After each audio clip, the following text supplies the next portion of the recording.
جیسے نبی صلی اللہ علیہ وآلہ وسلم نے 1400 سال پہلے یہ امانت امت کے علماء کو دی تھی، بنی اسرائیل کے علماء کی طرح انہوں نے دین کا سودا نہیں کیا۔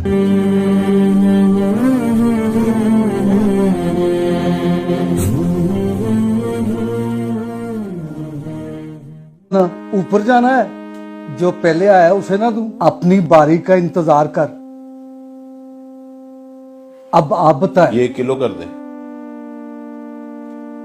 السلام علیکم ورحمۃ اللہ وبرکاتہ۔ جی وعلیکم السلام۔ آدھا کلو گوشت لینا ہے۔ ابھی دیتا ہوں جناب۔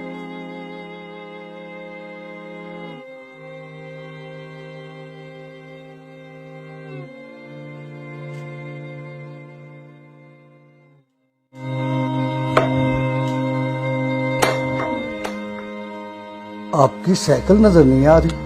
اس کے نا ٹائر ٹوب خراب تھے، وہ پچھلی گلی میں جو دکان ہے نا سائیکلوں والی، وہاں پہ دیے، وہ کہہ رہا تھا ٹائر ٹوب اس کے بدل دوں گا، شام کو لے جانا۔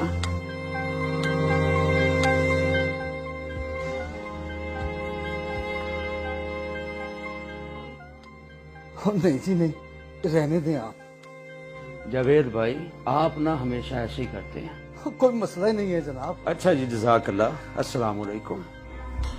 یہ کیا ہے؟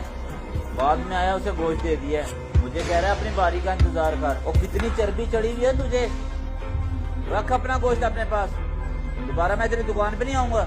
اور چل جا، پہلے کون سا تو ڈیلی آتا ہے، اور سال بعد تو تو نے آنا ہوتا ہے۔ چل اپنا کام کر۔ اور چل۔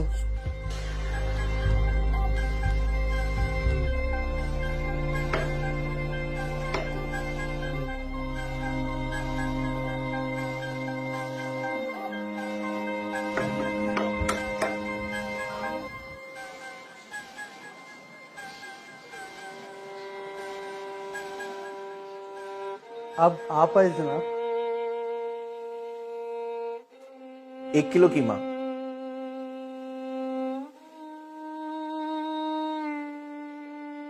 اچھا بھائی صاحب، یہ جو داڑھی والے صاحب جو آئے تھے، آپ نے سارے گاہک چھوڑ کے پہلے ان کو گوشت دے دیا، کیا وہ آپ کے کوئی قریبی رشتہ دار لگتے ہیں؟ جی نہیں، تو پھر یہ ہماری مسجد کے امام صاحب ہیں، جو ہماری آخرت کو بنانے کی فکر میں رہتے ہیں، اور یہ میرے بچوں کو قرآن اور حدیث کا درس بھی دیتے ہیں۔ دنیا میں اچھے سلوک کے مستحق تو ہے نا۔ مگر آپ نے ان سے پیسے کیوں نہیں لیے؟ کیا تمہیں نہیں پتا کہ مسجد کے اماموں کو دیا ہی کیا جاتا ہے؟ اتنے تو صاحب لوگوں کے بچے مہینے کا جیب خرچی لے لیتے ہیں۔ واقعی بات تو ٹھیک کہہ رہے ہیں صاحب، یہ ہماری قوم کا سرمایہ ہے، ان کو بچانا ہماری ذمہ داری ہے۔ ہم محلے کے تمام لوگوں نے متفقہ فیصلہ کیا ہے کہ مولانا صاحب سے پیسے نہیں لیں گے۔ صرف میں ہی نہیں، یہ نائی، وہ ڈاکٹر صاحب اور بجلی والا، کپڑے سینے والا، کوئی بھی ان سے پیسے نہیں لیتا۔ اتنا تو ہم کر ہی سکتے ہیں نا۔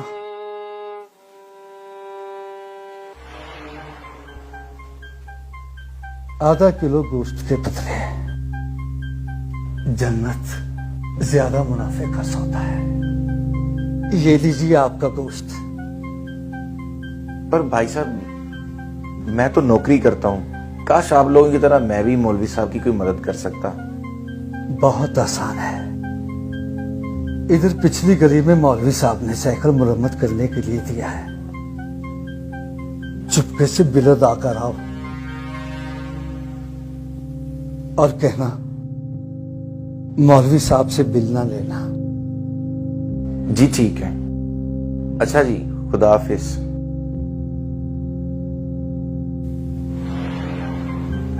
یاد رہے دوستو، ان مولویوں میں بھی ہماری طرح کچھ برائیاں ہوں گی، آخر ہیں تو یہ بھی انسان ہی نا، لیکن یہ اس پراشوب دور میں ہمارے دین کے ورثہ کے مکمل محافظ ہیں۔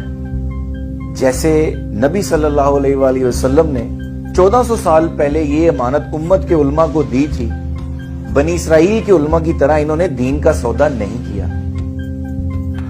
ہمیں بھی دین کے ان خادموں کی مدد کرنی چاہیے، جیسے ابھی اس کسائی نے سکھایا۔ اپنے ارد گرد سفید پوش لوگوں کا خیال کریں جو لوگوں کے آگے ہاتھ نہیں پھیلاتے۔ آپ ہماری اس ویڈیو کے بارے میں رائے کمنٹ سیکشن میں ضرور